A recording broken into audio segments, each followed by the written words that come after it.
Hello student, good morning. आप सब पढ़ाई कर रहे होंगे और मस्त होंगे, स्वस्थ होंगे। आशा करती हूँ कि आप लोग भी पढ़ाई करने में बिज़ी होंगे।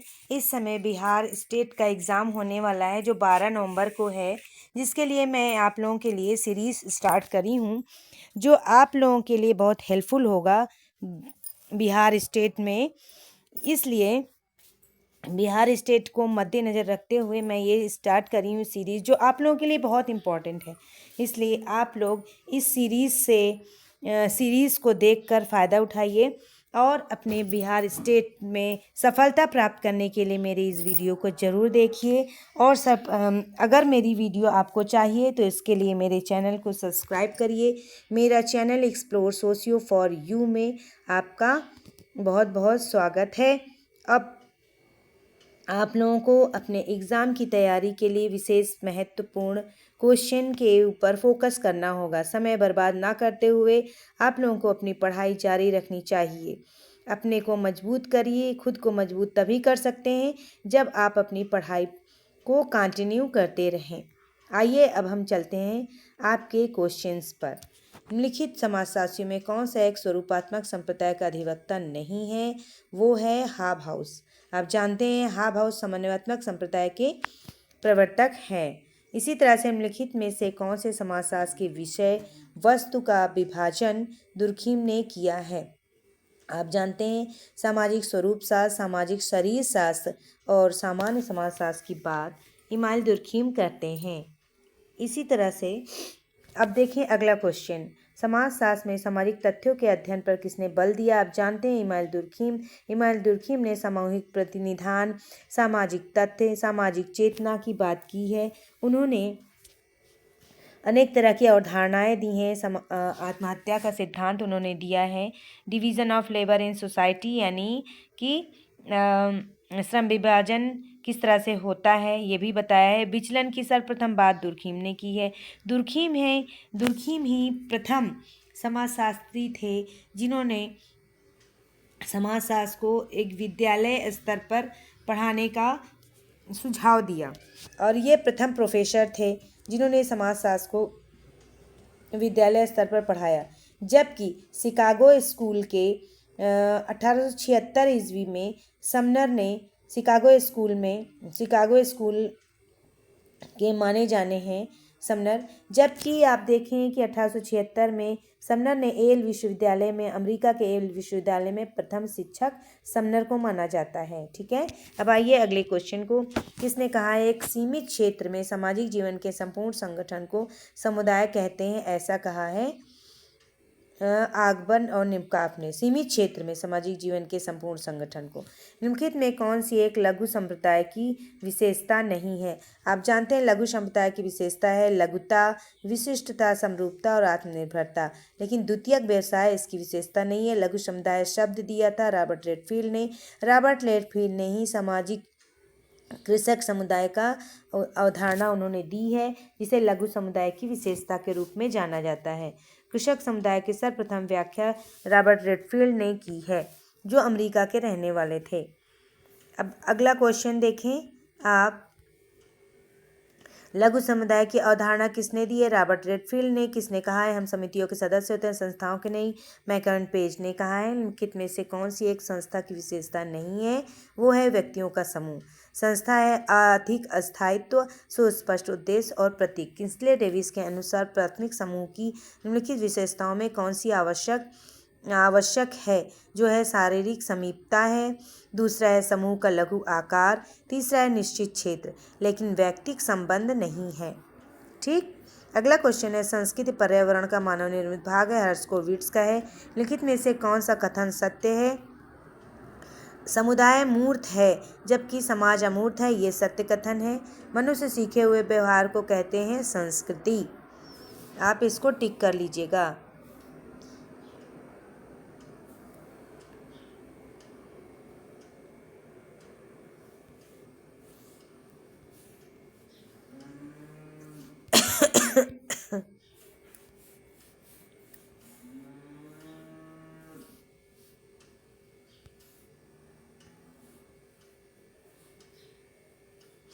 ठीक, अब आप देखें कि इस तरह से फिर लिखा है, प्रदत्त परिस्थिति और अर्जित परिस्थिति में सर्वप्रथम किसने अंतर किया है? ये हैं राल्फ रिंटर। कौन है? राल्फ रिंटन। आप जानते हैं उनकी book the study of man में राल्फ रिंटन ने अपनी परिस्थिति का सर्वप्रथम उल्लेख अपनी पुस्तक द स्टडी ऑफ मैन में 1936 में किया है।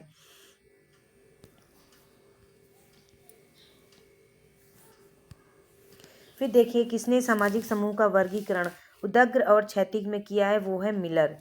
मिलर ने कहा है, ऐसा मिलर ने कहा है। निम्नलिखित युग्मों में से कौन सा एक गलत है? क्षेत्रीय समूह वेबर का नहीं है, प्राथमिक समूह कूले का, अंतर समूह समनर का, असंदर्भ समूह मर्टन के द्वारा दिया गया है। और जबकि वेबर ने परिस्थिति समूह की बात की है, ना कि क्षेत्रीय समूह की। तो जो गलत पूछा गया है वो है ये। ठीक, अगला आप देखें, निम्नलिखित में कौन सा एक अधिनियम अंतरजातीय विवाह का मान्यता प्राप्त करता है? वो है विशेष विवाह अधिनियम, जो अंतरजातीय विवाह के लिए मान्यता प्राप्त करता है। अगला है, एक विवाही विवाह का सच्चा स्वरूप है, रहा था और रहेगा, ऐसा मेलिनोवस्की ने कहा है।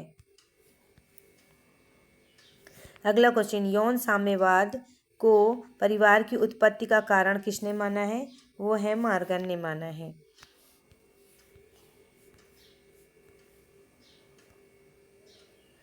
अगला देखें क्वेश्चन, दुर्खीम के अनुसार धर्म का सर्वाधिक आदिम प्रकार क्या है? वो है टोटमवाद। ठीक है। फिर समाज में समाजीकरण एक प्रक्रिया है, किस चीज़ की? सीखने की प्रक्रिया है। स्वदृश्य और दर्पण सिद्धांत के प्रतिपादक कौन है? वो हैं चार्ल्स कूले। स्वदर्पण का सिद्धांत, आत्मदर्पण का सिद्धांत कूले का दिया गया है। प्रत्याशित समाजीकरण की अवधारणा मर्टन के द्वारा दी गई है, आप सभी लोग जानते होंगे। सामाजिक स्त्रीकरण का प्रकारात्मक सिद्धांत किसने दिया है? वो है डेविस और मूर ने दिया है। 1 और 3 और पार्सन्स ने भी दिया है। व्यवसाय और व्यवसाय ही केवल जाति प्रथा की उत्पत्ति का कारण है, ऐसा नेस्फील्ड ने कहा है। अब आइए देखिए, जीएस घुरिये द्वारा दी गई विशेषताओं में से कौन सी निम्नलिखित में से सही विशेषता नहीं है? वो है जाति परिषद है, श्रेणीबद्धता है, भोजन और सामाजिक व्यवहार पर प्रतिबंध है, लेकिन अंतर जातीय विवाह, जाति से बाहर विवाह की बात घुरिये ने नहीं की है। सामाजिक गतिशीलता का वर्गीकरण क्षैतिज और सामाजिक गतिशीलता, उदग्र सामाजिक गतिशीलता की बात किसने की है? ये है P.A. सोरुकिन ने की है, आप जानते होंगे। जेम्स फ्रेजर की पुस्तक द गोल्डन बो में निम्नलिखित में से किन पक्षों का उल्लेख किया गया है? ये धर्म और जादू की बात की गई है। उन्होंने अनुकरणात्मक जादू की बात की और संकरणात्मक जादू की बात की। व्यक्ति जो परिणाम चाहता है उसका अनुकरण करता है, वो अनुकरणात्मक जादू है। जबकि संक्रामक क्या है? एक बार संपर्क में आई हुई वस्तु सदा संपर्क में रहती है। संक्रामक का अर्थ क्या है? एक बार संपर्क में आई हुई वस्तु सदैव संपर्क में रहती है। अगला क्वेश्चन है, निम्नलिखित समाजशास्त्री में से किसने अवलोकन प्रस्तुत किया है? जाति व्यवस्था इंडो आर्यन संस्कृति के ब्राह्मणिक संस्थान है, ऐसा कहा है जीएस घुरिये ने। आप जानते होंगे जीएस घुरिये महत्वपूर्ण है। निम्नलिखित में विद्वानों में से किसने कहा है, जब एक वर्ग लगभग पूर्णतया वंशानुक्रम पर आधारित होता है तब उसे हम जाति कहते हैं, ऐसा कूले ने कहा है, आप जानते होंगे। ठीक, अब आइए अगले क्वेश्चन पर, निम्नलिखित में से कौन सी एक सामाजिक परिवर्तन की विशेषता नहीं है? तो सामाजिक परिवर्तन एक जटिल तथ्य नहीं है। सामाजिक परिवर्तन की प्रकृति सामाजिक होती है, सार्वभौमिक होती है, परिवर्तन की गति असमान और तुलनात्मक होता है। सामाजिक परिवर्तन एक जटिल व्यवस्था या तथ्य नहीं है, ठीक है, ऐसा कहा गया है।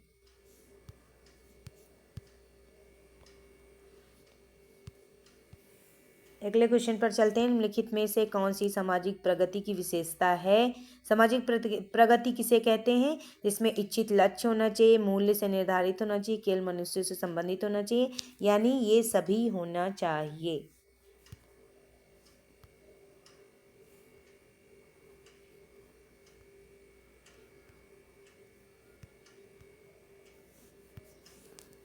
अगला आप देखें क्वेश्चन।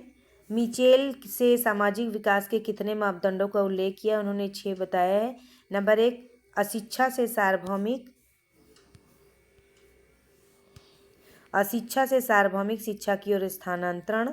फिर एक तंत्र से प्रजातंत्र की ओर हस्तांतरण। अशिक्षा से सार्वभौमिक शिक्षा की ओर होता है, एक तंत्र से प्रजातंत्र।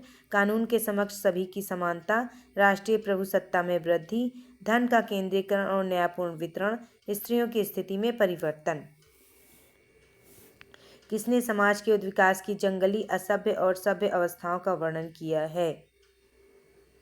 वो है मॉर्गन।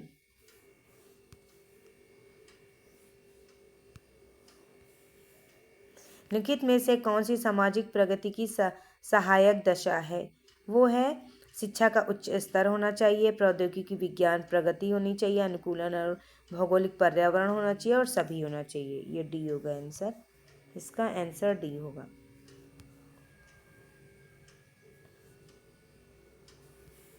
अगला क्वेश्चन, लिखित में से सामाजिक परिवर्तन के सिद्धांतकारों में किसने आर्थिक निर्धारणवाद की बात की है? ऐसा कार्ल मार्क्स ने कहा है, आप जानते होंगे। कार्ल मार्क्स आर्थिक निर्धारणवादी हैं। बेबलन है प्रौद्योगिकी निर्धारणवादी हैं।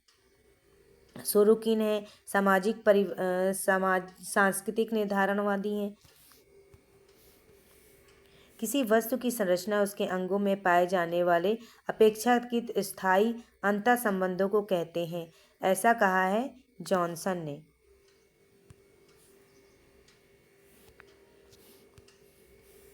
निम्नलिखित में से कौन सी एक सामाजिक संरचना की विशेषता है?